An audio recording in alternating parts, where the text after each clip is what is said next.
So, we've all done studying, and for me, it's been one of the hardest things ever. So let me present this scenario, right?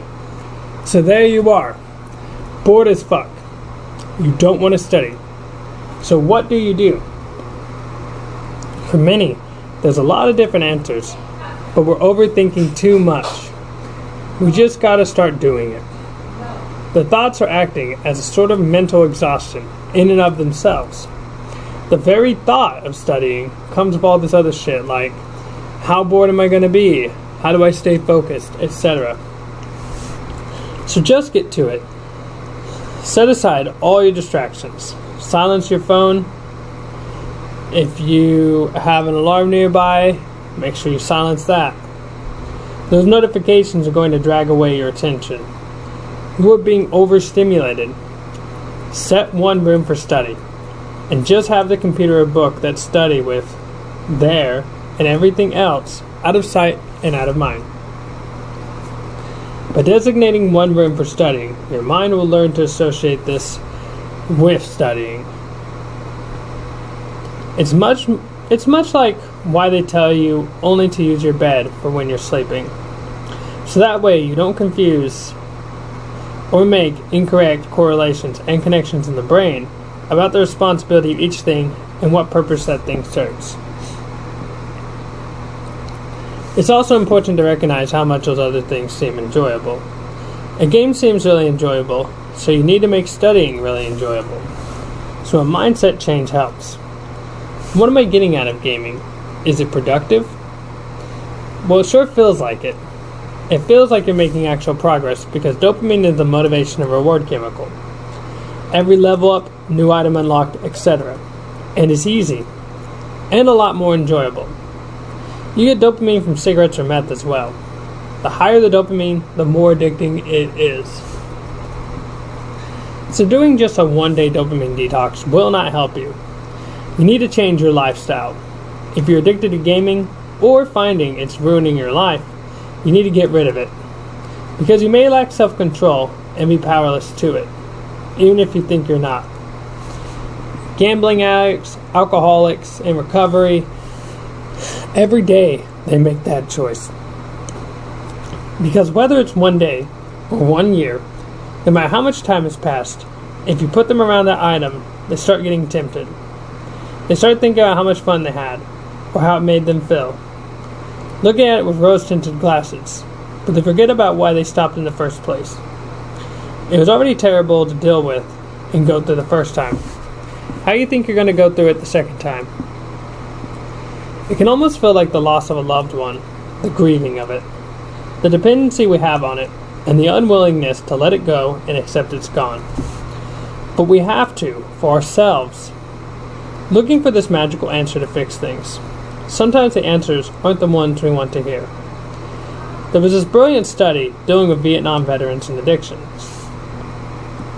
In the study, the veterans, when they returned home, most of them quit using heroin overnight. This goes against what we've been taught. But how does this relate to studying, you may ask? Well, I'm happy to answer this. It was the environment and the cues. Triggers and associations. In that place, they were in a high-stress area, made bonds with other soldiers who used heroin, and when they returned home, they were away from those triggers. You see, mental willpower isn't enough. Once a habit is formed, it's always going to be there. That temptation. Which is why 90% of addicts relapse once they leave treatment. Because they go back into the same environment, around the same people, etc. So that's why I say to turn off your phone, or to put your console in the closet after you choose. Because addictions are as much psychological as they are physical. When addicts were shown cocaine, it was only for 33 milliseconds.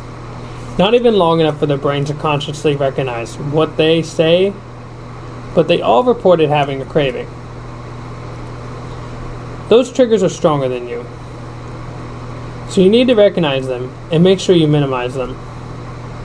Play with fire and you will get burnt.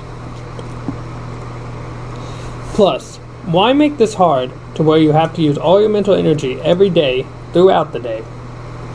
And then you're left with no spoon to spare. And what I mean by this is there's a thing called spoon theory. Of course, it goes something like this. Let's say you wake up with 10 spoons. You spend 2 spoons for a shower, then 3 for work. But it's a particularly hard day at work. Now you have 5. But you still have errands to run, kids to watch, and now you've got to resist playing a game. But you use gaming as a way to relax after a stressful day. So this situation sets you up for failure.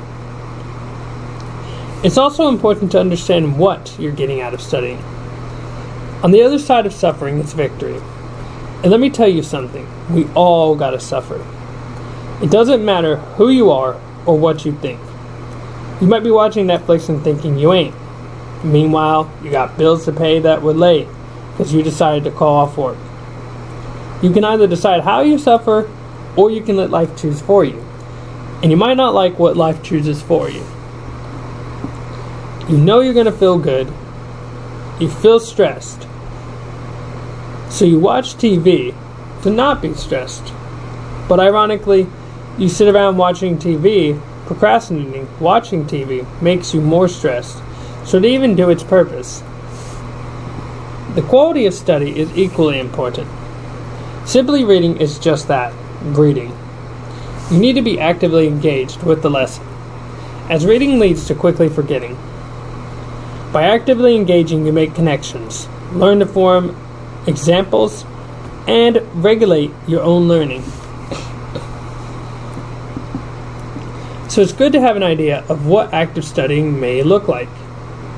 You can try drawing pictures that connect ideas, or giving multiple examples of how one thing can be explained using examples A, B, and C. Organization is equally important too. You need quality over quantity. Make sure you are organized. Your brain wandering and being a mess or freaking out is not going to help you. For something like psychology, which a non-technical class, knowing the bigger pictures is important.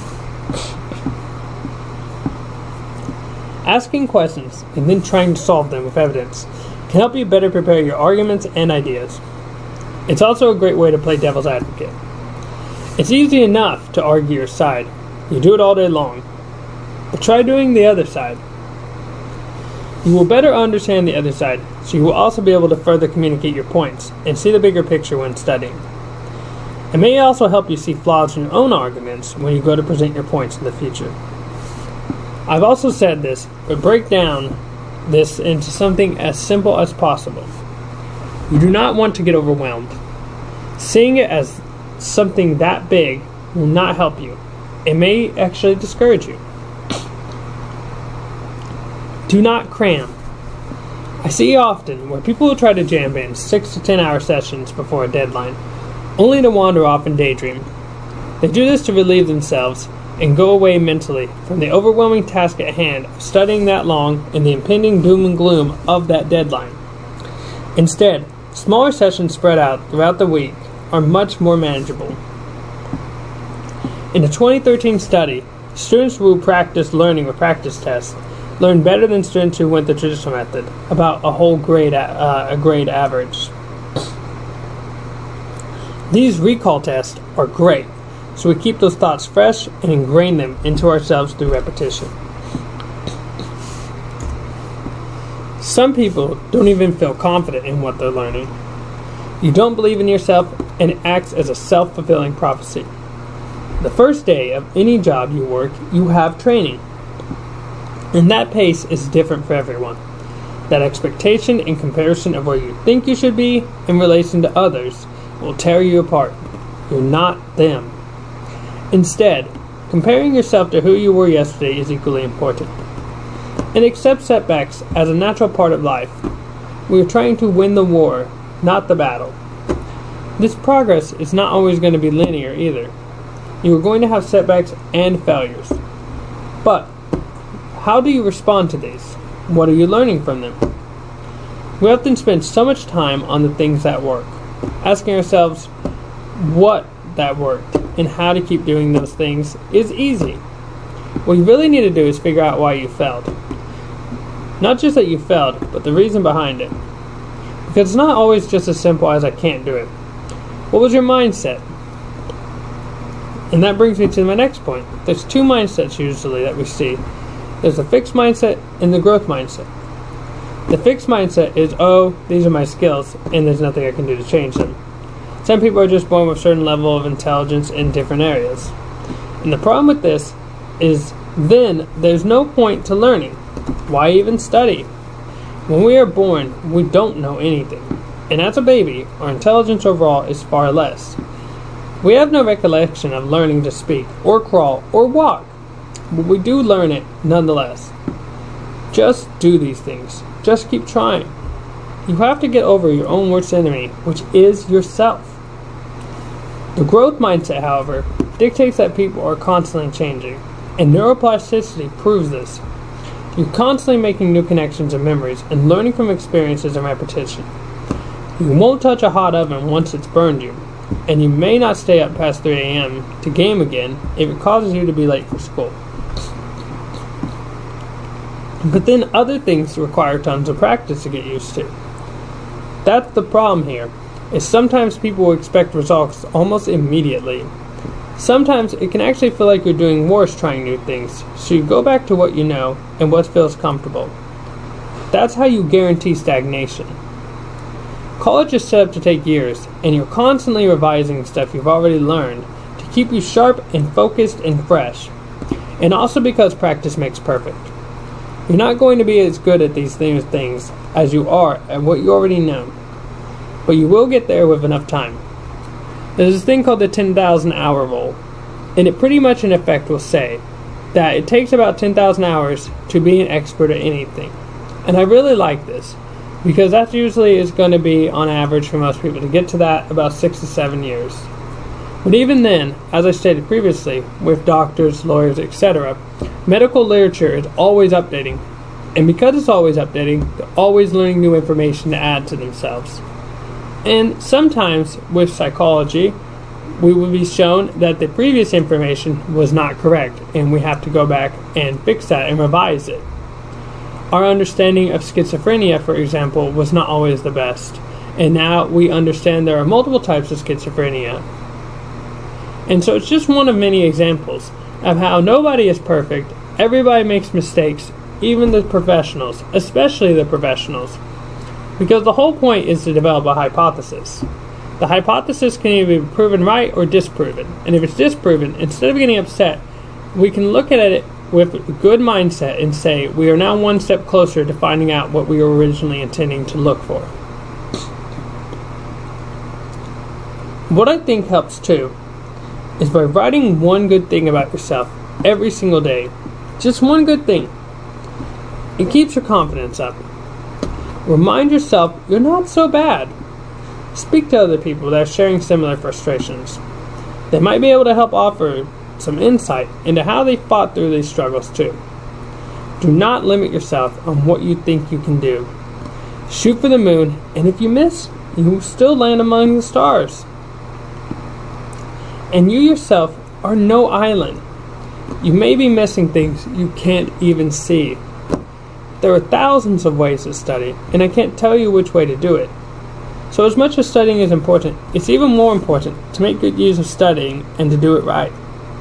Just go to Google right now and look up the different ways to study. For me, my personal favorite is to study until I find I'm losing concentration. Once I find I'm doing that, I will make a note of it and keep the time of how much longer that session was. I'll give myself a lunch break, say 30 minutes. It's a big break, but I want to fully recharge when I come back. If I'm running on fumes, studying not only during that time, it could have been spent playing video games, having fun, but I'm just not retaining the information. So the next obvious question is, why can't we just be as productive as we were first studying? Well, this is the novelty effect. That first time you ate that pizza, or the first time you watched your favorite movie, were both very much so enjoyable than the 50th time. You ever eat at a restaurant you work at and get tired of the food? Well, this is because your brain releases opioids when you learn something new. But over time, its response is less and less. It's designed this way to keep you seeking out new information and experiences. So what should you do? Well, you don't have to make big changes at all. Something simple, like changing the location you study at, or making it into a game, can be fun. Sometimes, what I like to try to do, for weightlifting or running, is I like to make it into a game of, can I beat my personal best? Or what is the new mindset? Or maybe I should try a different route. It's very little things with running. I will try a different route to run on or anything else, just to make sure that it feels fresh and rewarding. It's still essentially the same thing, but because of the way I change about it, or the pace or the intensity, duration, the song, the route, I am making it feel fresh and new to my brain. Also, you need to reward yourself. When you get done studying, make sure you treat yourself. Discipline and willpower are great, but you can't pour from a cup that's empty. To further explain my point and solidify this, let's look at the radishes and cookies experiment in 1996. In this, 2 groups were given a math problem that was not possible to solve. In Group A, they smelled fresh baked cookies and even saw them, but they were not allowed to eat them and instead were offered radishes. They tried to solve the problem for about 8 minutes. Whereas Group B were allowed to eat the cookies, and they tried to solve the problem for about 19 minutes, more than double the previous group. And as we can see, by giving yourself temporary relief, you perform better. You are only human, and it's not such a bad thing to treat yourself. The best athletes will do cheat meals. This should not feel like punishment, and it can't feel like punishment. All work and no play makes a dull boy. Our mentality of the hyper-focused and disciplined man creates these worn-out, beaten-down individuals. Willpower is a finite source, and the longer you are exposed to temptation, the more it drains you. With our society, it's been ingrained in us to be as productive as possible since an early age. The way school was set up was conditioning to be dull and to sit and listen for hours on end. But it's not a one-size-fits-all shoe. And it also doesn't help in this regard in society's response to kids who don't pay attention. There are no accommodations met, rarely if ever. Often instead, you are giving extreme substances like Adderall, which is very similar when it comes to methamphetamine. And Adderall having such a strong effect on your dopamine will in turn cause you to have problems down the line when it comes to focusing. So one of the biggest issues back to that is, again, you have Adderall, and so what do? You take more Adderall, and over time you build up this tolerance. And now, often with these with these medications, the intended effect that was before, that was helping you, is now just being used to give you a baseline. So when you go off these medications, you often have withdrawals, and your baseline performance is worse than when you were first starting off before you even took the medication. Now, of course, these medications have a place in life, but what we often see is the pharmacology department is heavily taken in consideration, especially by doctors, without ever considering other methods such as therapy or cognitive, CBT, cognitive behavioral therapy. It's also equally important to notice that when studying and growing up, we as a child often don't know how. This one-size-fits-all is bad because it does not take the individual into question and any needs. And equally important is the parent's ignorance on these medications. How often do you see a parent actually sit through and read these medications? How many parents know of how severely addicting Adderall can be, or that it's very similar, chemically wise, to methamphetamine? Does the child have an addicted personality? If so, is this setting them up to ruin the rest of their life, and introducing them into a hard substance, in turn, will act as a gateway drug into other severe drugs such as methamphetamine, especially considering that the effect it has is quite similar. And so the important thing so much is let's try to figure out what we can do to personalize the situation for that individual versus let us try a blanket approach, and when it doesn't work, we will just drug up somebody. So the next thing is, of course, when should we study? Well, optimally, a little after you've waken up. You're fresh and charged both mentally and physically. And don't overplan either. If you overplan, then you may find that halfway through the task, this is going to take far longer than previously anticipated. You only prepared yourself for an hour, and now must go for 3 more? No way is that going to work out well for you.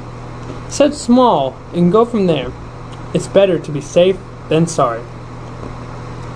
The next thing that's so cool and helpful is something we all go through.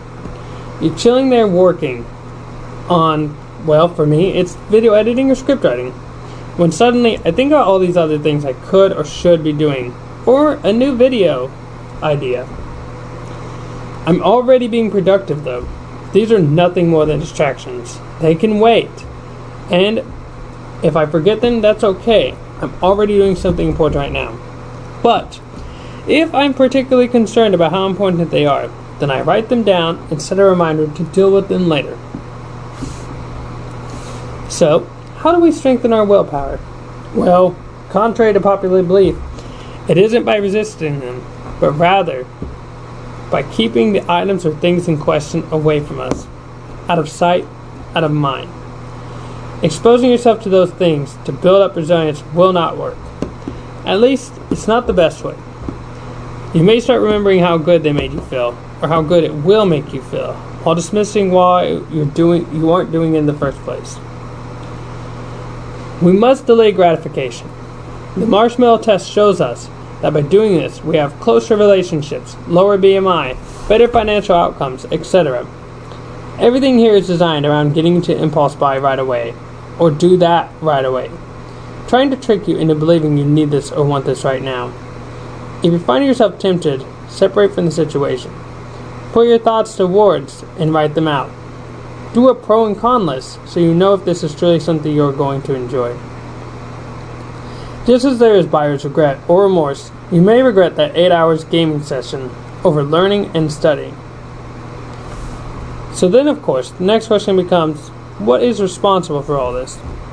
And that would be our limbic system. It is responsible for our basic drives, such as regulating fear, hunger, sex, and anger. This helped us to survive the dangers that our early ancestors faced. But the problem with this is that many of those ancient warriors are just that, ancient. So now that we've concluded this, there's a lot more to go.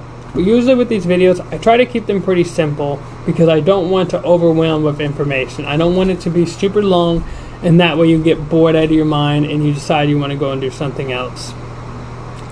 It's important to be easy on yourself and to forgive yourself for stuff. Making mistakes is part of being a human being, and it's equally okay to not always perform at your best. If you really want to do well, then the best way to go about it is by taking breaks. You are not no Steve Harvey or whatever, and even with these guys, they preach work, blah blah blah, work 50 hours a day, work 60 hours a day. It's ingrained into our very culture. And while it sounds good on paper, this is often not what they're doing. Often what they're doing is they are sleeping 8 hours. They're making sure they get plenty of rest. They're making sure that they go home, relax with their family, go out and do stuff. You see them all the time out golfing or anything else. This is because you are just a human being. You are not a machine. And to believe otherwise, you'd be foolish. You have to recharge your battery. Anyways, this is Cow Kings. Until next time, guys. Signing off.